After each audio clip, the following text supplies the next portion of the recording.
voltamos e, bom, inciso 11, vamos começar a tratar das inviolabilidades. Dois incisos que fazem parte desse nosso bate-papo, dois incisos importantíssimos. Está aqui o 11, iniciando o bate-papo sobre a inviolabilidade domiciliar, trazendo a casa é asilo inviolável do indivíduo, ninguém nela podendo penetrar sem consentimento do morador, salvo em caso de flagrante delito ou desastre, ou para prestar socorro, ou durante o dia, por determinação judicial. O primeiro dado que a gente desenvolve aqui é o conceito de casa. Conceito de casa, tá? É importante lembrar que casa não é apenas a sua residência. Casa, no âmbito do direito constitucional, é muito mais amplo que apenas uma residência. E aí eu queria muito que você já pegasse aí a sua caneta e anotasse um valor muito importante sobre o que devemos entender sobre casa. Casa é todo e qualquer compartimento habitável, desde que seja privado, cuja a necessidade de se pedir autorização para ingresso. Todo e qualquer compartimento habitável, desde que privado, não nos interessa se temporário ou permanente, inclusive ambientes de habitação coletiva ou onde se exerce atividade profissional. Tá? Então são dados bem importantes, porque perceba, quando eu falo de permanente ou temporário, a ideia aqui é evidenciar, por exemplo, temporário, um quarto de hotel, um quarto de pousada, você consegue enxergar aqui com muita tranquilidade que são ambientes habitáveis e privados. Ninguém ingressa sem a sua autorização. Permanente, aí a gente leva em consideração a sua própria residência.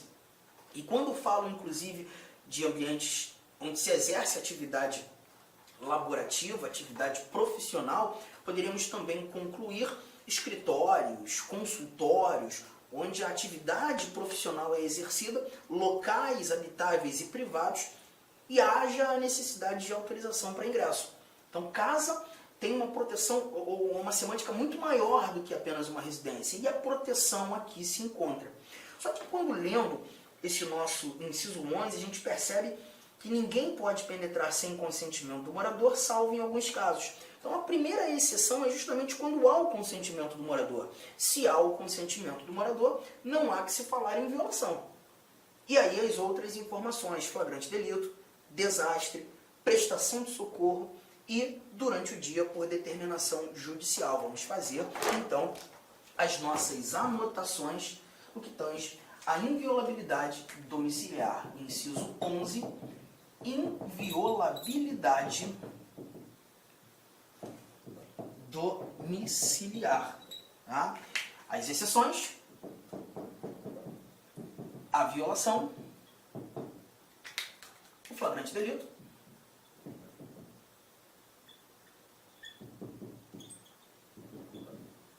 desastre,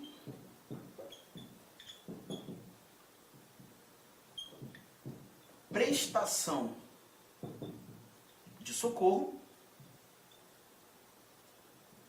e a ordem judicial. Flagrante delito, né? Temos um crime ocorrendo naquele determinado momento. Há o crime sendo ali praticado em estado de flagrância. Então a ideia é, posso entrar. E não haverá nenhum tipo de violação nesse cenário. Né? A perseguição que está acontecendo, e aquele agente policial ou aqueles policiais estão em perseguição, o indivíduo entra em sua residência, o ingresso é a ideia do flagrante. O desastre, a prestação de socorro, nesses três primeiros casos, importante nós lembrarmos que o ingresso ele pode acontecer em qualquer horário, seja de dia, seja à noite. Todavia, quando tratando da ordem judicial, aqui a gente visualiza a própria Constituição determinando durante o dia. E aí um cuidado que você tem que ter. Né? A gente usou por muito tempo, né, duas teorias que definiam o que deveríamos entender como dia. Né? A primeira, a teoria objetiva, que sintetizava um horário de início e um horário de fim. Entendíamos como das 6 às 18. E quando digo entendíamos, digo a doutrina assim apontava, né? Das 6 às 18. Essa recomendação ela muda a partir da lei, da alteração da lei de abuso de autoridade, que definiu expressamente os horários específicos de início de dia e de fim. Hoje, o nosso entendimento deve ser dia como das 5 às 21 horas. Das 5 às 21 horas. Se assim não for citado, das 5 às 21, das 5 às 20h59.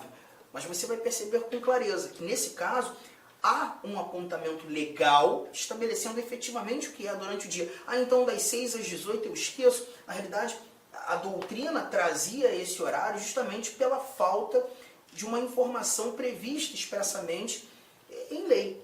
Hoje, a gente já afasta a doutrina pela aplicação de algo expresso em lei. Tá? E ainda quando não existia esse valor expresso, nós também encontrávamos uma teoria subjetiva, né, muito usada em julgados, o próprio Supremo Tribunal Federal, entendendo o dia como da aurora ao crepúsculo, em outras palavras, buscando ser um pouco mais informal, enquanto existir a luz do sol.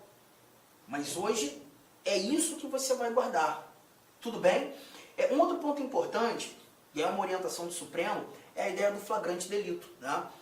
O cuidado que a gente tem que ter é que quando o flagrante delito é configurado e há o ingresso em casa, né, alheia, a ideia é justamente, e é uma exigência do Supremo, por orientação jurisprudencial, aqueles agentes policiais, quando frente à autoridade policial, a posteriori ao ingresso, eles justifiquem por escrito os motivos pelos quais entraram. Há uma exigência hoje jurisprudencial que essa justificativa seja feita sob pena de nulidade da prisão.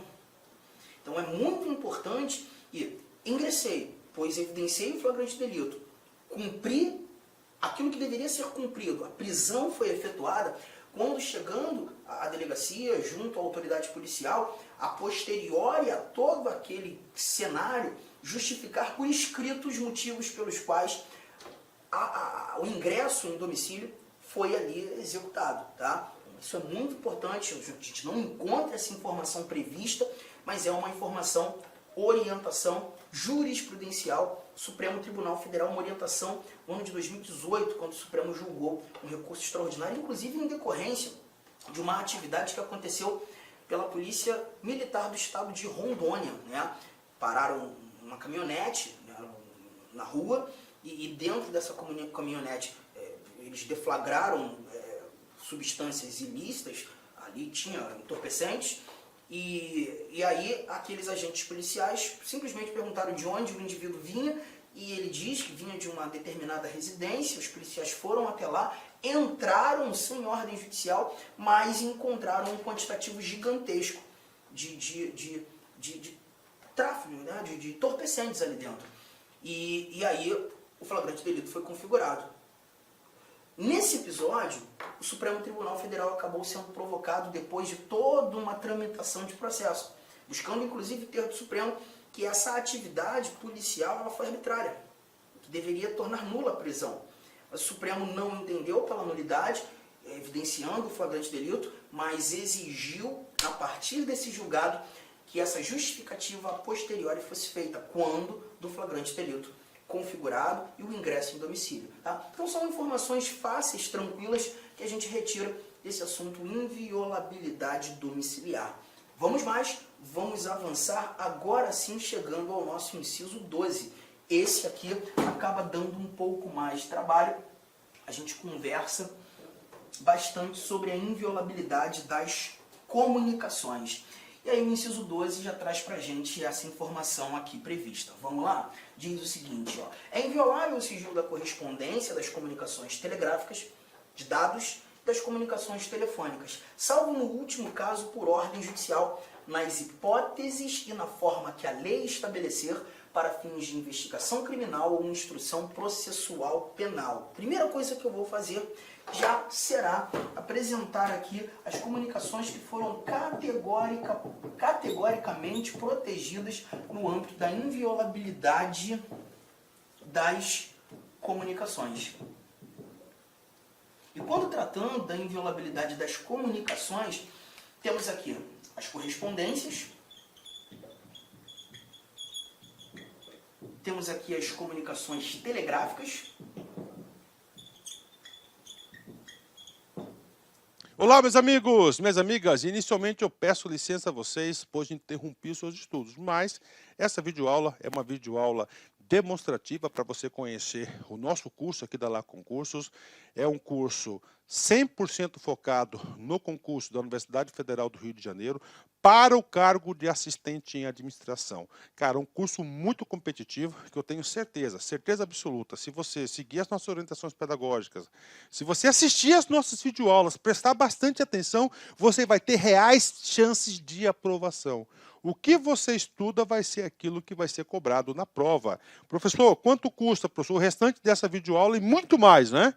Você apenas R$ 39,90, R$ 39,90 você vai ter esse curso aí, que vai ser um divisor de águas, né, para o cargo de assistente em administração, de acordo com o edital 491. Dá tempo de estudar? Sim. Curso 100% EAD, nós temos uma metodologia, o nosso site não joga somente as aulas para vocês, nós orientamos que os alunos estudam via o Personal Coach, que é o cronograma na qual eu produzo esse cronograma para vocês.